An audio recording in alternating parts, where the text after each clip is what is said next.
பாரதியார் சொன்னது உண்மைதான். பெண்களை பற்றி அரிட்டாவட்டில் இருக்க பெண்கள் ஒரு தானான குற்ற சின்ன நிகழ்வாக இருக்கட்டும், ஒரு பள்ளிக்கூடத்துக்கு போகிற 4ஆம் வகுப்பு படிக்கிற ஒரு பெண் குழந்தையாக இருக்கட்டும், அதில் ஒரு கருதெடுத்து விவசாய வேலை பார்க்குற கூலி வேலை பெண்களாக இருக்கட்டும், நாட்டே கிராமத்தை நிர்வாகம் பண்ணுற ஊராட்சி மன்ற தலைவி வீரம்மாள் 80-90 வயசு உள்ள பாட்டியாக இருக்கட்டும், இவங்களுடைய பங்கு இந்த போராட்டத்தில் ஒரு சிறப்பாக இருந்துச்சு. பெண்களுடைய பங்கு இந்த டங்ஷன் போராட்டத்தில்.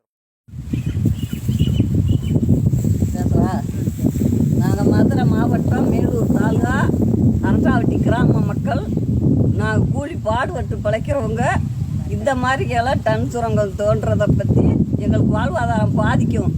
இது வரக்கூடாது எக்காரணத்தை கொண்டும். நாங்கள்லாம் எங்கே போவோம்? எங்கள் மண்ணை அழுத்தலாக எங்கே போவோம்?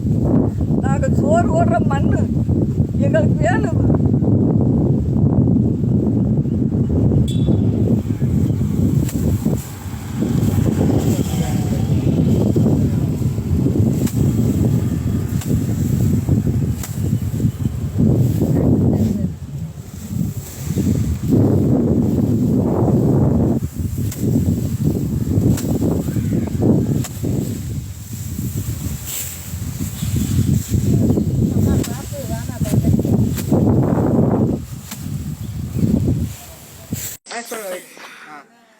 ஹாய் ஃப்ரெண்ட்ஸ், என் பேர் லத்திகா ஸ்ரீ.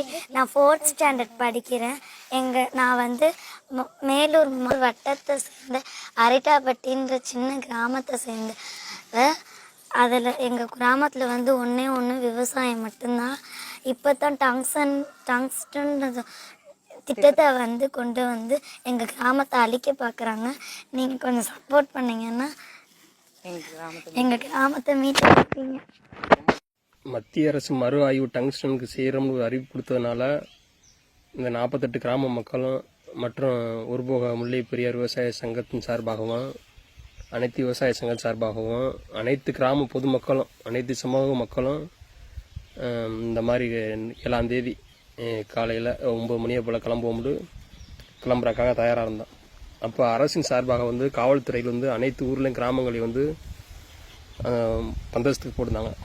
என்னங்க அப்படி வந்துருக்கீங்க அப்படின்னு காவல்துறை கேட்கும்போது, இந்த மாதிரி அனுமதி இல்லை போராட்டத்துக்கு, அதனால் நீங்கள் நடைப்பயணமாக போராட்டம் போனால் பிரச்சனை வரும், சட்ட ஒழுங்கு பிரச்சனை வரும், அதனால் அனைவருக்கும் நாங்கள் போக்குவரத்து வண்டி இலவசமாக அரசு பஸ்ஸு ஏற்பாடு பண்ணியிருக்கோம், அதில் போயிட்டு தங்களுடைய கருத்தை மத்திய அரசு தெரிவிச்சுட்டு நீங்கள் வாட்டு வந்துடுங்க அப்படின்னு காவல்துறை அறிவிச்சிச்சு. அந்த ரத்தையும் அனுமதி கொடுத்த ரத்தையும் தடவை நிப்பாட்டாங்க.